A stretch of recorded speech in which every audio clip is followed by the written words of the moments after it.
कहा जाता है कि पानी के बिना जिंदा रहना नामुमकिन है, लेकिन सोचिए अगर दुनिया से सारा पानी अचानक गायब हो जाए तो क्या होगा। कुछ ऐसा ही होता है आज की इस कहानी में, जहां टॉम अपने परिवार के साथ बीच समंदर में छुट्टियां मना रहा होता है। सब कुछ सामान्य लग रहा था, लेकिन एक सुबह जब वे जागे तो उनके आसपास फैला वो विशाल समंदर अचानक गायब हो चुका था। चारों ओर बस सूखी जमीन, टूटी नावें और गिरे हुए मछलियों के ढेर दिखाई दे रहे थे। किसी को नहीं पता था कि पानी कहाँ गया या वो कैसे गायब हुआ। बस इतना साफ था कि अब उनके आसपास पानी का नामो निशान तक नहीं बचा था। कहानी की शुरुआत में हम टॉम की वाइफ जूलिया को देखते हैं, जो नहाने के लिए गहरे समुद्र में छलांग लगाती है। पानी में तैरते हुए वो बोट से थोड़ी दूर चली गई, पर उसे पानी में इतना अच्छा लग रहा था कि एहसास ही नहीं हुआ कब लहरें उसे बोट से दूर बहा ले गईं। जब उसने पलटकर बोट की ओर देखा तो उसे एहसास हुआ कि वो काफी दूर आ चुकी है। वो थोड़ा घबरा गई और मदद के लिए आवाज लगाने लगी, पर वो इतनी दूर थी कि उसकी आवाज उन तक नहीं पहुंच पाती। उधर टॉम अपने बेटे बेन को मछली पकड़ना सिखा रहा था, जबकि उसकी बेटी हेडफोन्स लगाकर तेज आवाज में म्यूजिक सुन रही थी। ऐसे में जूलिया की आवाज सुन पाना नामुमकिन था। आखिर में जूलिया खुद तैरकर उन तक पहुंचने की कोशिश करती है, लेकिन तभी उसे एहसास होता है कि कोई अदृश्य ताकत उसे नीचे की ओर खींच रही है। ये देख वो बहुत डर गई और जोर जोर से चिल्लाने लगी। थोड़ी देर बाद टॉम को एहसास हुआ कि काफी देर से उसने जूलिया को नहीं देखा है। उसने इधर उधर नजर दौड़ाई, लेकिन जूलिया कहीं दिखाई नहीं दी। तभी ध्यान से सुनने पर उसे जूलिया की चीखें सुनाई दी। वो पानी में डूब रही थी। टॉम ने तुरंत अपने बच्चों को बुलाया और बोट को उसकी ओर मोड़ दिया। इससे पहले जूलिया डूब कर मर जाती। टॉम समय रहते उसके पास पहुंच गया और उसे पानी से बाहर निकाल लिया, जिससे उसकी जान बच गई। ये घटना उनके लिए बेहद डरावनी थी। जूलिया अभी भी सदमे में थी। इसके बाद टॉम बच्चों को बिना बताए पानी में जाने से मना करता है। स्विमिंग के बाद जूलिया जब नहा रही थी तभी टॉम चुपके से उसके पास आया और उसे अपने दिल की बात कहते हुए बोला, मैं शायद दुनिया का सबसे लकी इंसान हूँ कि मुझे तुम मिली। रात को सब मिलकर बेन का बर्थडे सेलिब्रेट करते हैं। उसके बाद सबने बेन को उसका गिफ्ट दिया। टॉम अपने बेटे को एक महंगा लैपटॉप गिफ्ट करता है, जिसे पाकर बेन की खुशी का ठिकाना नहीं रहा। इसी बीच एमा को उसके बॉयफ्रेंड सैम का वीडियो कॉल आता है। वहाँ नेटवर्क कम था, इसलिए उससे बात करने के लिए एमा केबिन से बाहर आ जाती है। दोनों आपस में बात कर ही रहे थे कि तभी एमा ने देखा कि जहाँ सैम था वहाँ आसमान में बहुत तेज बिजली कड़क रही थी। वो कहती है उसने ऐसा मौसम पहले कभी नहीं देखा, पर इससे पहले वो कुछ समझ पाती, अचानक नेटवर्क एक झटके में गायब हो गया और कॉल डिस्कनेक्ट हो गया। एमा इसे आम बात समझकर दोबारा अपनी छुट्टियां एंजॉय करने लगती है। पर तभी हम उनकी बोट पर लगे कंपास को देखते हैं, जो आमतौर पर सिर्फ 2 दिशाओं में घूमना चाहिए था, मगर इस बार वो तेजी से गोल गोल घूमने लगता है, मानो कुछ बहुत बड़ा और खतरनाक आने वाला है। इसी बीच उन्होंने कई व्हेल मछलियों को देखा जो सतह पर आ गई थी। आमतौर पर ये ऐसा नहीं करती थी। जिसके बाद टॉम पता करने के लिए पानी में जाता है। कुछ देर बाद वो बोट पर वापस आया, पर हम देखते हैं कि उसे चोट लगी थी। टॉम उन्हें बताता है कि जब वो नीचे गया तो किसी चीज ने उसका पीछा किया, जिससे बचने की कोशिश में वो बोट के प्रोपेलर से टकरा गया। टॉम को एहसास हुआ कुछ तो गड़बड़ है, क्योंकि उनके फोन में सिग्नल नहीं आ रहे थे। उधर जूलिया मदद के लिए कोस्ट गार्ड से रेडियो के जरिए संपर्क करने की कोशिश करती है, पर वहां से भी उन्हें कोई जवाब नहीं आता। अब मामला गंभीर होता नजर आ रहा था, पर तभी वो कुछ ऐसा देखते हैं जिसे देखकर उनके पैरों तले जमीन खिसक गई।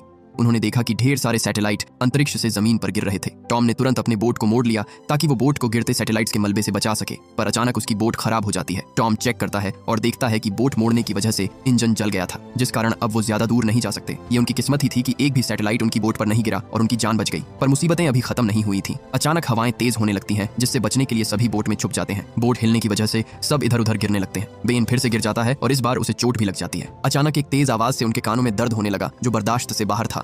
उस वक्त टॉम नोटिस करता है कि जूलिया की नाक से खून बह रहा है। जूलिया को चक्कर आने लगते हैं, जबकि एमा सिंक में जाकर उल्टी कर देती है। उन्होंने जल्दी से बोट के खिड़की दरवाजे बंद कर दिए, पर हवाएं इतनी तेज थी कि वो सब कुछ तोड़ देती है। टॉम एक फ्लेयर जलाता है, पर तभी अंधेरा छा गया और सब बेहोश हो गए। अगली सुबह जब उन्हें होश आया तो सब हैरान थे कि वो जिंदा कैसे हैं। जब वो बाहर आए तो उन्होंने देखा कि समुद्र का सारा पानी गायब हो गया था और उनकी बोट समुद्र की सतह पर अटकी हुई थी। ये सब देख उनकी आंखें फटी की फटी रह जाती हैं, पर टॉम हार नहीं मानता और सिग्नल चेक करता है, पर वहां से भी कोई मदद नहीं मिलती। उसने जब कंपास चेक किया तो उसे पता चला कि मैग्नेटिक पोल्स रिवर्स हो गए थे। कंपास की सुई नॉर्थ की जगह साउथ और साउथ की जगह नॉर्थ पर थी। इसका मतलब यह था कि समुद्र कहीं गायब नहीं हुआ है, बल्कि वो इस जगह से उठकर किसी दूसरी जगह पर चला गया है। पर कहा गया ये अभी किसी को पता नहीं। टॉम कहता है ये 7 लाख साल पहले हुआ था, पर मुझे लगा कि ये बस एक साइंटिफिक थ्योरी है। एमा अपने बॉयफ्रेंड के बारे में सोचकर रोने लगती है, क्योंकि अगर समुद्र यहाँ से चला गया है तो इसका मतलब था पृथ्वी का दूसरा हिस्सा पूरी तरह पानी में डूब गया है और सिर्फ वही लोग जिंदा बचे होंगे जो समुद्र में थे, और जो जमीन पर थे वो सब मर चुके हैं।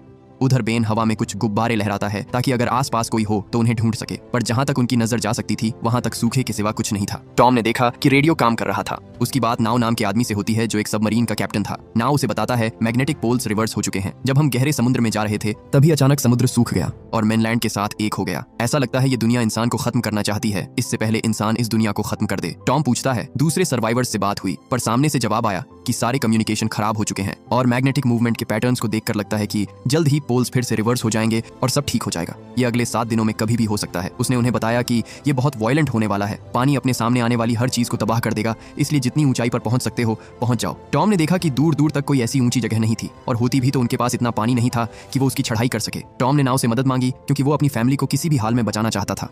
जूलिया भी अपने बच्चों को बचाने के लिए उसकी मदद की भीख मांगती है, जिसके बाद नाव उन्हें अपनी लोकेशन दे देता है, जो उनसे 3 दिन की दूरी पर थी। अब वो 4 थे, पर नाव की सबमरीन में सिर्फ 3 लोगों के लिए जगह थी, जिसका मतलब था कि अगर वो वहां पहुंच भी गए तो सबको नहीं बचाया जा सकता। टॉम और जूलिया इसके बारे में अपने बच्चों को नहीं बताते क्योंकि फिर उनका सफर मुश्किल हो जाता। अगली सुबह जूलिया जरूरत का सारा सामान पैक करती है। उनके पास थोड़ा पानी और कुछ खाने का सामान था जो अगर वो ठीक से इस्तेमाल करे तो 3 दिन तक आराम से चल सकता था। टॉम बाहर खड़ा कोई काम की चीज ढूंढने की कोशिश कर रहा था, पर तभी उसने पास में ही कोई चीज हिलती हुई देखी। गौर से देखने पर उसे एक आदमी दिखाई दिया जो अपने कुत्ते के साथ उनकी बोट की ओर आ रहा था। उसे लंगड़ाते हुए देख टॉम समझ गया कि उसे मदद की जरूरत है, इसलिए उसने पानी की बोतल उठाई और जल्दी से उसके पास जाने लगा। उधर जूलिया भी उस कुत्ते के भौंकने की आवाज सुन लेती है और देखती है वहां एक और सर्वाइवर था। उधर टॉम उस आदमी तक पहुंच जाता है और उसे पानी की बोतल देते हुए कहता है, मेरा नाम टॉम है। आखिरकार किसी को देखकर बहुत खुशी हो रही है। हालांकि उस आदमी के चेहरे पर बिल्कुल भी खुशी नहीं थी। उसने टॉम की वाइफ को देखा जो उनसे थोड़ी दूर खड़ी थी। इसके बाद वो जल्दी से पानी पीता है जिससे उसमें थोड़ी जान आती है, पर टॉम को ये बिल्कुल अच्छा नहीं लगता क्योंकि वो पानी पी कम और गिरा ज्यादा रहा था।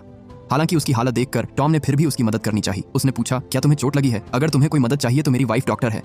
उधर जूलिया पीछे से टॉम को आवाज लगाती है, पर टॉम जैसे ही पीछे मुड़ा उस आदमी ने टॉम पर हमला कर दिया। जूलिया ये देखकर तुरंत टॉम की मदद के लिए दौड़ी, पर अफसोस तब तक बहुत देर हो चुकी थी। उस आदमी ने एक नुकीले भाले से टॉम के सीने पर वार किया और आखिर में उसकी गर्दन को काटकर उसे बड़ी बेरहमी से मार डाला। ये सब इतनी जल्दी हुआ कि जूलिया सदमे में चली जाती है। उधर वो साइको किलर टॉम को मारने के बाद जूलिया को मारने जाता है। जूलिया चिल्लाते हुए बोट की ओर दौड़ी और अपने बच्चों को गेट बंद करने को कहा, पर एमा ने हेडफोन लगा रखे थे जिस कारण उसे कुछ सुनाई नहीं देता है। वो साइको अपने भाले से जूलिया को भी बुरी तरह घायल कर देता है। हालांकि जूलिया किसी तरह बोट तक पहुंचने में कामयाब रही और उसने जल्दी से दरवाजा बंद कर दिया।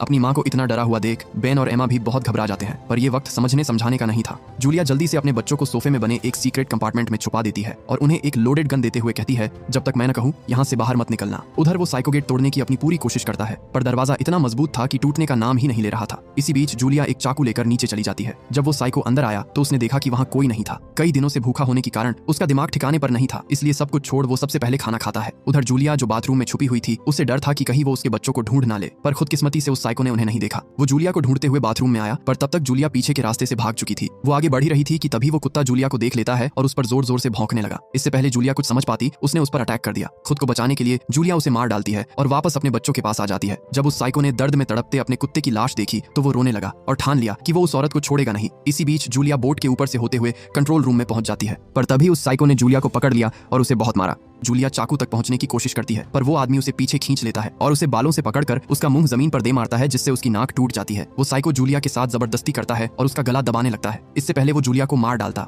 एमा सोफे से बाहर आती है और उस पर गन पॉइंट कर देती है, पर इसके बावजूद भी वो आदमी नहीं रुकता, जिसके बाद एमा ने उसे गोली मार दी। उनके हाथ जो लगा उन्होंने उसे उठाया और बोट के बाहर आ गए, पर जब बच्चों ने टॉम की लाश देखी तो फूट फूट कर रोने लगे। इसी बीच अचानक बोट में एक जोरदार धमाका होता है और कुछ ही पलों में सब कुछ जलकर राख हो जाता है। हालांकि वो साइको अब भी जिंदा था, जिसके बाद जूलिया और उसके बच्चे टॉम को उसी हालत में छोड़कर भागने को मजबूर होना पड़ा। वो तीनों ऊंची चट्टानों से होते हुए आगे बढ़ते रहते हैं। काफी दूर निकल आने के बाद भी उन्होंने देखा कि वो आदमी अब तक उनका पीछा कर रहा है। थोड़ी दूरी तय करने के बाद उन्हें आखिरकार थोड़ा सा पानी दिखाई देता है। बिना वक्त गंवाए वो फटाफट उसे बोतलों में भर लेते हैं ताकि कम से कम कुछ देर और जिंदा रह सकें। पर तभी हम टॉम को देखते हैं जो बहुत ज्यादा दुख में था। वो खुद को अपने डैड की मौत का जिम्मेदार मानता था क्योंकि उसी ने गुब्बारे फुलाकर उस आदमी को अपनी लोकेशन बताई थी। हालांकि जूलिया उसे समझाती है कि इसमें तुम्हारी कोई गलती नहीं थी, जो कुछ हुआ वो सिर्फ एक हादसा था। उसे अपने आप को माफ करना होगा और आगे बढ़ना होगा। तुम्हारे डैड भी यही करते। पानी भरने के बाद वो अपना सफर जारी रखते हैं। कुछ दूर चलकर बेन को एक शार्क मछली मिली जो सूखे की वजह से मर चुकी थी। बेन उसके साथ थोड़ी देर खेलता है, पर तभी जूलिया ने देखा कि वो आदमी उन तक पहुंच गया है। वो बेन को तुरंत वहां से चलने को कहती है। उसके बाद वो तीनों बस भागते रहे और कहीं भी नहीं रुके, जिसकी वजह से वो आदमी पीछे रह गया। वहां वो ढेर सारा रेडियो एक्टिव वेस्ट और माइक्रोप्लास्टिक देखते हैं जो इंसानों ने समुद्र में फेंका था। उधर पानी की कमी से बेन का शरीर कमजोर पड़ने लगा था। उसकी त्वचा फटने लगी थी और होंठ सूख चुके थे। जूलिया ने जब पानी की बोतल निकाली तो पाया कि सारा पानी गिर गया था क्योंकि एमा जल्दी जल्दी में ढक्कन बंद करना भूल गई थी। जूलिया उसकी इस लापरवाही पर उस पर गुस्सा करती है, पर एमा जो बहुत डरी हुई थी कहती है, पानी पीकर भी हम क्या कर लेंगे, वो साइको हमें मार देगा जैसे उसने डैड को मारा। उन दोनों में बहुत बहस होती है। जूलिया ठंडे दिमाग से काम लेती है और बेन को लेकर आगे बढ़ने लगती है। पानी की कमी से उनके चेहरे सूख कर फटने लगे थे और चेहरा एकदम लाल हो गया था। चलते चलते उन्हें शाम हो जाती है। उन्हें एक पुराना प्लेन मिला जो सालों पहले कभी समुद्र में क्रैश हो गया था। वो कुछ देर उसमें आराम करने की सोचते हैं। इतने कम समय में इतना सब हो गया था कि उन्हें कुछ सोचने का मौका ही नहीं मिला। एमा को तो यकीन ही नहीं हो रहा था कि उसके डैड अब इस दुनिया में नहीं है। ऐसा लग रहा था मानो किसी भी वक्त वो वापस लौट आएंगे। याद के तौर पर उनके पास अब बस टॉम की एक आखिरी तस्वीर बची थी जिसे देखकर उस रात सब बहुत रोते हैं। जल्द ही सूरज ढल गया और रात हो गई। शोर से एमा की नींद टूट जाती है, जिसके बाद वो टॉयलेट करने के लिए बाहर आती है, पर जब उसका ध्यान नहीं था तभी वो साइको आदमी उसे मारने के लिए उसकी ओर बढ़ता है। पर इससे पहले वो एमा को नुकसान पहुंचा पाता, जूलिया उस पर चाकू से हमला कर देती है और उसे बेरहमी से मार डालती है। एमा ने अपनी मां को शांत कराया, जिसके बाद उस रात वो सब आखिरकार चैन की नींद सोते हैं। अगली सुबह जब वो निकलने की तैयारी में थे तभी उनकी नजर उस साइको की लाश पर पड़ी जिसकी किसी ने बहुत बुरी हालत कर दी थी। ये देखकर सबके रोंगटे खड़े हो गए क्योंकि अब ये साफ था कि उस इलाके में उस साइको से भी ज्यादा खतरनाक कोई और मौजूद था। जैसे जैसे सूरज ऊपर चढ़ता है गर्मी बर्दाश्त के बाहर होती जा रही थी। अब उनके पास इतना पानी भी नहीं था कि उसे पीकर वो अपने आगे का सफर जारी रख सके। बेन इतनी ज्यादा तकलीफ में था कि वो अपनी प्यास बुझाने के लिए गंदे पानी में मुंह डाल देता है, पर जूलिया ने उसे रोक लिया क्योंकि पता नहीं इस पानी में कितने हजारों साल पुराने खतरनाक वायरस और बैक्टीरिया हो। उन्होंने ढेर सारा प्लास्टिक इकट्ठा करके एक सेट बनाया ताकि वो सूरज की हानिकारक किरणों से बच सके। जूलिया बेन को बेचैनी कम करने वाला इंजेक्शन देती है जिससे वो कुछ देर के लिए शांत हो गया। जल्द ही उनकी आंख लग गई, पर शाम को एक तेज आवाज से जूलिया की नींद टूट जाती है। जब वो देखने के लिए बाहर आई तो उसने नोटिस किया कि आवाज बढ़ती ही जा रही थी। वो भागकर वापस आती है और अपने बच्चों को वहां से चलने को कहती है। उन्हें एक बड़ा सा कार्गो शिप दिखाई दिया जहां कुछ और भी सर्वाइवर्स थे, पर उन्हें अपनी ओर आता देख कोई भी उनकी मदद नहीं करता और सब अपनी जान बचाने के लिए अपने अपने कंटेनरों में छुप जाते हैं। जूलिया ने उनसे मदद की भीख मांगी पर किसी ने उनकी मदद नहीं की, जिसके बाद वो सब कंटेनर के ऊपर चढ़ने लगते हैं। हम देखते हैं कि इनका पीछा करने वाली चीज कोई इंसान नहीं बल्कि खतरनाक केकड़ों का झुंड था। ये वही जीव थे जो हजारों सालों तक समुद्र की गहराइयों में पानी के नीचे दबे पड़े थे, लेकिन जैसे ही पानी गायब हुआ और वे ऑक्सीजन के संपर्क में आए वे पागल हो गए और अपने सामने आने वाली हर जिंदा चीज को नोच नोच कर खाने लगे। ऊपर चढ़ते वक्त उन्हीं में से एक विशाल केकड़े ने जूलिया के पैर में काट लिया और वो दर्द से चीख उठी।